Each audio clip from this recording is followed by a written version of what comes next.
Hello everyone. In this video, you'll learn about a feature called patent status found in the IFI Claims database. We'll look at what the patent status field contains, why you might want to use it, and how to use it. When you're searching for a group of patents, you might want to know, are all of these patents still in force? Were any of these patents terminated for some reason? Or did they simply expire? In short, are they dead or alive? And as to U.S. published applications, you'll want to know, has this application already been granted? And if so, can I get just the granted patent record without also getting the record for the pre-grant publication? The answers to these questions can be found easily for U.S. patents in the IFI Claims database using an enhancement in IFI called patent status. And in this video, I'll show you how it works. So let's get started. There are just a limited number of values to be found as the patent status indicator, and here they are. For a granted patent, you will find the status is either active or expired, and there are two flavors of expired. They might be expired in the sense that they've simply reached the natural end of their lifespan. It's been too many years since they were granted or applied for, and they're expired. The word expired is also used in the situation of a patent that is canceled or terminated due to the owner's failure to pay the maintenance fee. And there are a small number of patents with the status of withdrawn. For published applications, they will either have a status of pending or granted, meaning that there is also a separate record in the database showing the granted version of that published application, or it might be abandoned. Next, let's take a look at some examples of each of these types of patent status. Here's an example of a granted patent with a patent status of active. In the IFI database, in the legal status section, you'll see that the first line is going to say patent status in the description, and then in the box immediately to the right of that, you'll see what that status is. I've drawn a box around status active to indicate that even though these are in adjacent boxes in this little table, you can actually search for these in the legal status field as if it was a phrase, quote, status active, unquote. And that's in fact the way we'll do these searches, as I will show you shortly. Here's a patent with a status of expired. In this case, it says expired fee related. This indicates that the patent owner has not paid the required maintenance fee. You can also see here that the calculated or natural expiration date was not until 2028, but it's been marked expired on a fee-related basis. And this one is expired lifetime. In fact, it also shows here that the natural expiration date was back in 1967.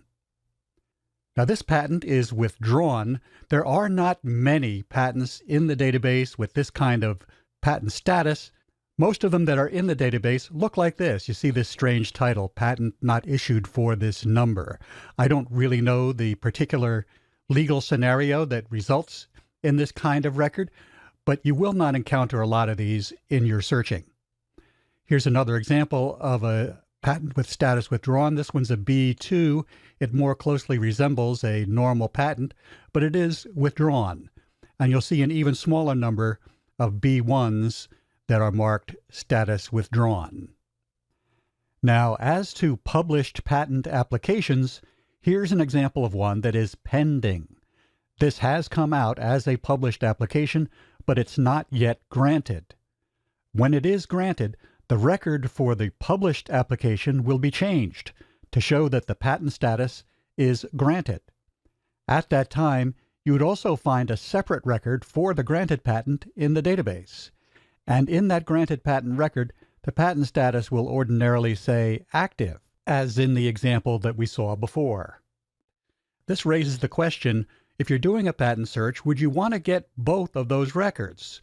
You might instead want to get the granted, but once the patent has been granted, you might not want to also see the published application as a separate record. There is a way to get only the granteds, and I'll show you how to do that. Here's an example of a published application with a patent status of granted. And here's a published application with a status of abandoned. So now that we've seen all the different types of patent status and what these records look like, let's take a look at how the patent status can be used in searches to refine your results. Many searchers will decide, for example, that they only want active patents. And you can use the patent status field to do that. You would not out any records that have a patent status of expired or abandoned or withdrawn.